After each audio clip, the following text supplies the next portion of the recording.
Pardon, regarde. Vous avez suivi l'épisode Balkany, bien entendu, ce week-end avec beaucoup d'intérêt. Oui, bien sûr. Et Christophe Beaugrand l'a suivi aussi. Oui, de et près. surtout celui de Madame Balkany, effectivement. Exactement. Oui, dans la famille Balkany, beaucoup vu. je demande Madame. Depuis des années, elle s'est fait un prénom, Isabelle Balkany, superstar, l'épouse de Patrick Balkany. Depuis ce week-end, elle est devenue mère par intérim, pendant que Patrick Balkany, lui, est sous les verrous à la prison de la Santé. Depuis la décision du tribunal vendredi et l'incarcération immédiate de Patrick Balkany, c'est Isabelle, jusque-là, première adjointe, qui est sur le devant de la scène. Hier dimanche, ses soutiens ont même organisé une manifestation, un mouvement, une sorte de fan club devant la mairie. Regardez, c'est une véritable déclaration d'amour à Isabelle Balkany.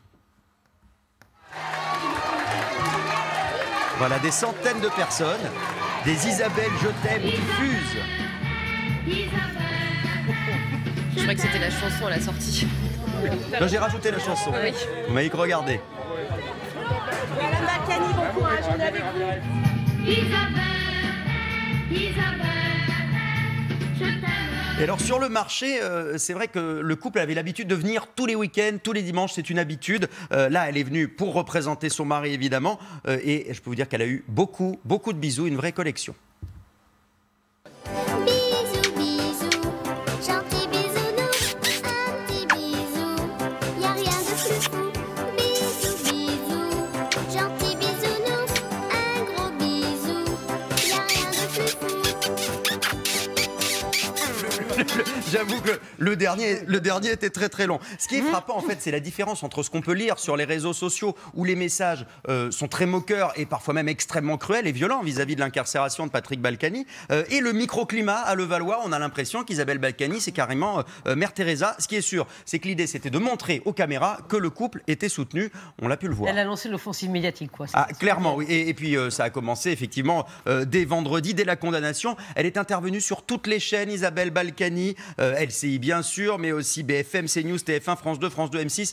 Je crois qu'il n'y a que sur Gulli qu'on ne l'a pas vu. Et encore, faudrait que je vérifie. Le message est clair, le soutien à son mari évidemment.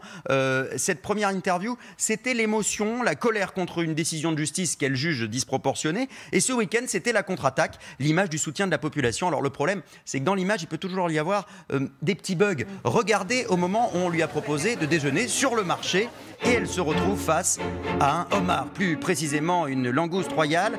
Alors écoutez bien ce que dit Isabelle Balkany. Elle se rend compte que cette image est peut-être un peu dangereuse. Ça rappelle des souvenirs. Écoutez ce que dit Isabelle Balkany. C'est pour les journalistes de mauvaise langue. C'est un cadeau de notre poissonnière. Et si vous publiez des trucs, ils vont quand même le publier. C'est un cadeau, faut préciser. Des soutiens d'Isabelle Balkany, très motivée. Elle garde la tête haute pour son mari. L'idée, c'était de faire une démonstration de force. Mais ça a aussi un sens politique, car que se passe-t-il dans 8 mois? On le sait, bien sûr, les municipales. Et comme le couple Balkany va se pourvoir en cassation, ils vont donc pouvoir de nouveau se présenter. Je veux dire que la campagne a commencé dès hier sur le marché de Levallois.